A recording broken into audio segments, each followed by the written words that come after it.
So the first project addresses or attempts to address either this perceived deficit or real deficit, whatever it may be, in the following terms. It's called Bridge Builders, and it's going to happen in June 2015, which, as we all know, is just over a year away.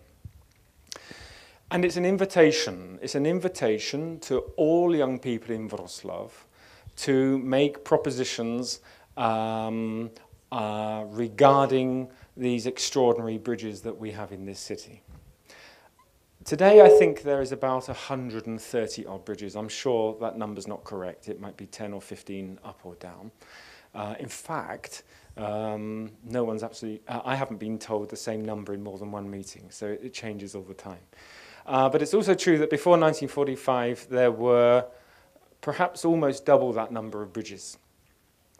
And so in some respects, the heritage of Wrocław bridges tells us something about the multicultural history of this city. It's possibly true to say that the majority of Wrocław bridges were not built by Poles. They were built by Czechs, by Jewish architects, by Germans, and that tradition continues until this day.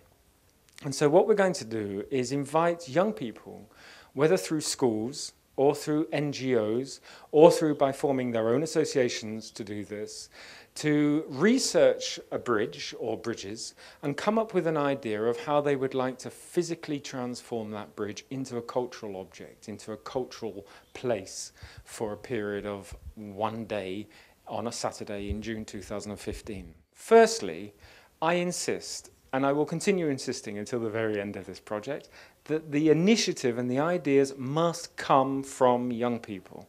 It's not to do with professional artists or adults coming up with an idea and asking a group of young people to follow along with them. It's absolutely the reverse. I would rather not see an orchestra on a bridge, but I would rather see a bridge turned into an orchestra.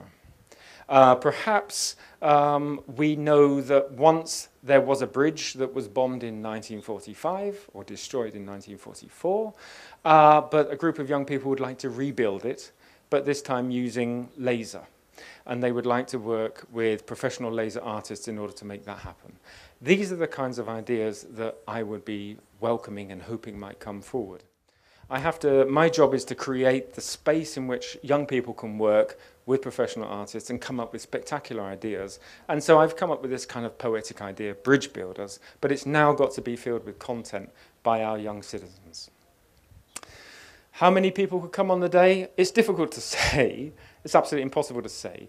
But we can say that major projects of this nature, which are designed to stop cities, that have been designed so that they have 1 year running up to the event and can actually create a lot of publicity as a result of the interesting processes that they created, can draw out, we have examples of this in other European cities that have been European City of Culture, up to 100,000 or 150,000 people. So they're the kinds of figures I'm talking about. Let's try and stop the city. And let's see whether we can encourage young people to take an absolutely active role in every level of this project from beginning to end.